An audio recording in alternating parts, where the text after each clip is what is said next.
Hanapin nyo kung saan si Boca Tetcheveleng Leng Leng Leng. Mahanap nyo. Kung mahanap nyo, hanapin si Tetcheveleng. Where is Tetcheveleng? Nandito si Tetcheveleng. Nandito lang siya, day. Parang naintindihan niya, ina. Na? Anong naintindihan mo, Tetche? Che. Naintindihan ni Che. Naintindihan ng aking Che. Naintindihan ng aking Che na talagang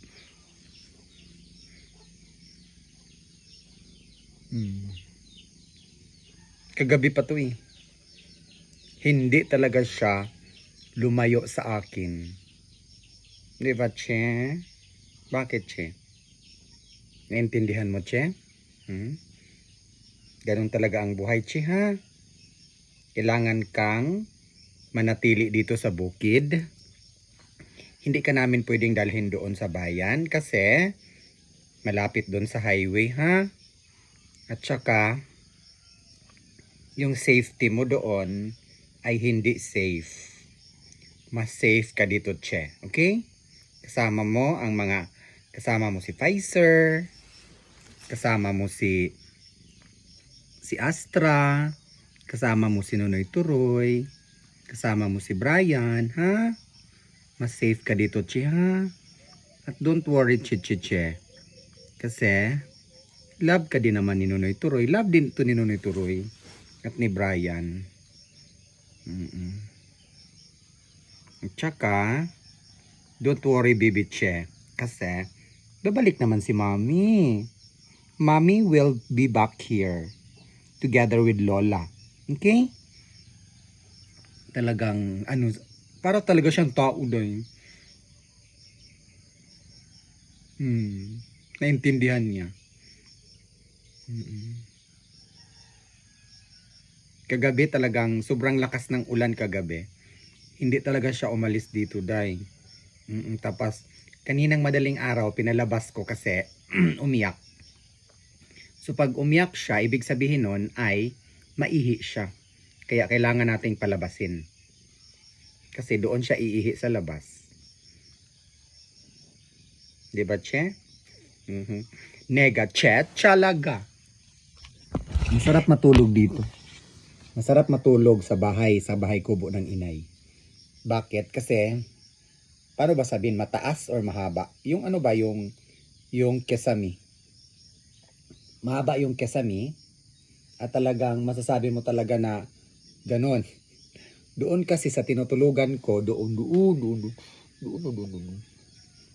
Mababa yung kisame. Ganon lang siya kababa. Mababa yung kisame po katach. Kaya, pagbalik ko dito na ulit ako matulog. Kasama ang inay. Doon, pang ano lang yun, pang short time na tulugan. Hindi yung magstay ka doon in mahabang panahon. As in, yun yung na-notice ko dahil. At yun yung na-notice ko after ilang buwan kami dito, magpo 4 months kami. Magpo 4 months kami dito eh. And yun, sabi ko no, sana alam ko.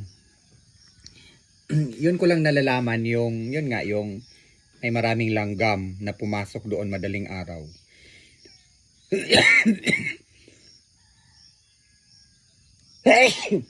Excuse me. Doon ko lang nalaman na kailangan ko muna dito matulog. At yes, dahil yung pagtulog namin dito ni Bukates. Si Bukates, wala naman problema. Kasi palagi naman siyang natutulog dito. Pero bakit, Box? Hindi mo sinabi sa akin. Hindi mo sinabi sa akin na, Mamay, mas maganda matulog doon. Sabi ni Bukates. Ikaw kasi.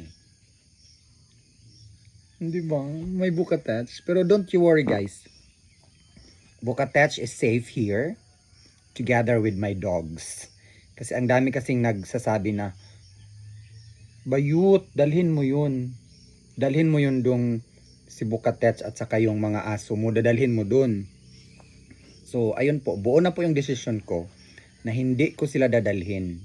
Dahil malapit doon sa highway at hindi sila safe doon.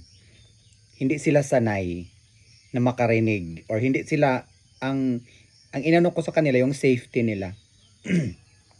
Yung safety nila. And mas safe sila dito and wala namang problema kasi yung mga nangyayari dati, hindi na ulit mangyayari yun.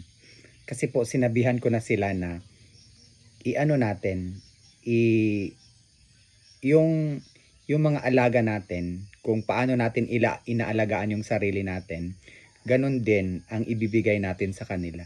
Kasi party sila ng ating pamilya. Pinoprotektahan nila ang pamilya natin.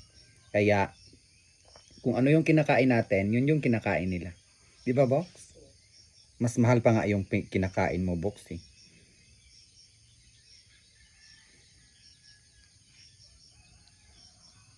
Kaya yun po yung dahilan kung bakit hindi ko po sila dadalhin doon sa bayan. For their safety. I am looking for their safety. So yun lang po. Kasi meron akong nababasa na comment na ay ayaw ko nang manood sa iyo bakla. Kasi iiwanan ko daw yung aso ko dito sa bukid. Siguro wala akong magagawa kung ayaw na niyang manood kasi pinapanood lang daw niya ako dahil palagi niya nakikita si Bukatech. So hindi lang din natin hindi tayo mag-isip ng ng one-sided na rason kung bakit hindi ko sila dadalhin doon sa bayan. Kailangan din nating isipin yung kabilang side, no? Paano pag dadalhin ko doon? Tapos alam nyo naman na makukulit sila. Hindi mo makukontrol, di ba? So ignorante sila sa sasakyan. Baka pupunta sila doon pag gabi. Tapos hindi ko namamalayan. 'Di ba? So mas at risk yung nila doon, yung buhay nila. So mas mabuti dito sila sa bukid. Kasi territorial sila. At dito sa bukid, dito sila nasanay. Okay? Buti sana doon sa bahay ng inay. Kasi medyo malayo sa highway doon. Yung bagong bahay kubo. Pag dungaw mo doon, highway na. Sobrang lapit lang. Di ba, Box? Okay, Box. Sige na, Box. Say hello to them. Hello. Hello. Sige na, say hello to them. Sige na. Hello. Di ba? Babalik pa yan. Ito yan. Matulog pa yan. Okay? So that's all. Thank you so much, everyone. Bye.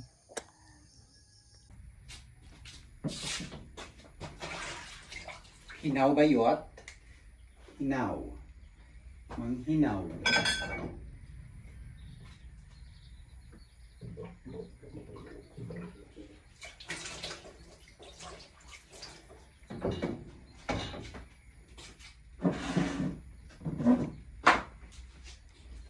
Fresh. Fresh pa ako. Munggo. Munggo na may to. Gabi. Maraming bawang. Gusto ko tala bawang sa munggo.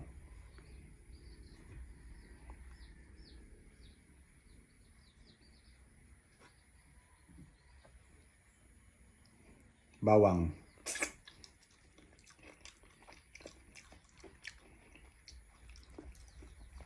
Tsaka mais yung kanin.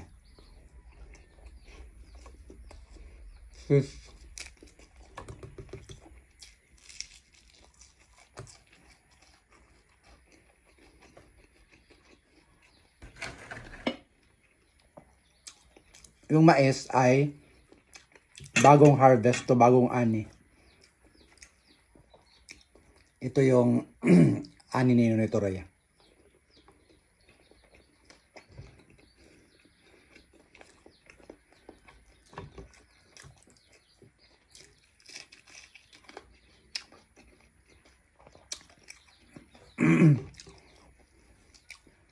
Tama.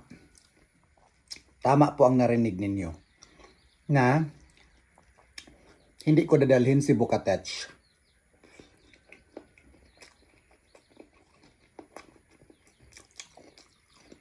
Sa bayan. Kasi, para sa kaligtasan niya.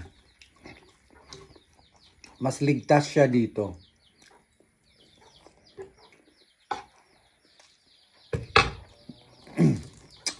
Wala akong dalhin na aso at pusa. Pero, posible na si Ara, yung tuta. Kasi bata pa yun eh. At hindi ko lang siya basta-basta dalhin doon. Ipaano ko muna. Ipa-legit. Kasi babae si Ara eh. Ipa-legit ko muna. Para safe. Ang aso kasi pag nalegit for babae and nakapon for lalaki, maganda kasi hindi sila nasa bahay lang sila. Hindi sila gagala. So, that's my plan. Si Ara ang kukunin ko para doon. Hindi ko dalhin si Astra kasi kawawa si Pfizer. Kasi si Astra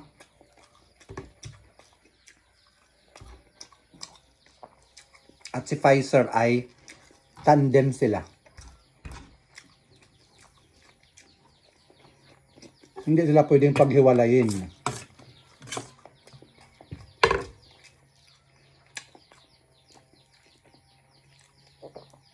At kung nag-alala kayo, kung sino yung magpapakain sa kanila, huwag kayong mag-alala. Kasi meron akong katiwala dito.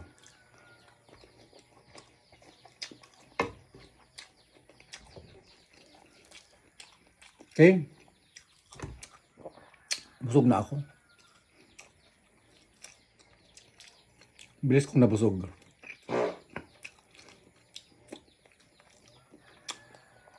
Ganun talaga, Day. Lumiliit na talaga yung bituka ko. At hindi ko pipilitin yung sarili ko. Pag busog na ako, busog na. Okay, so yun lang update ko, Day. About sa mga aso ko at sa pusa ko. Okay? Kasi malapit na talaga kami mag-transfer doon. Pero syempre, babalik pa kami dito, no? Okay, bye. Daming langaw. Kasi parang, bakit madaming langaw? May mga season talaga sila. Seasons of the langaw. Bye.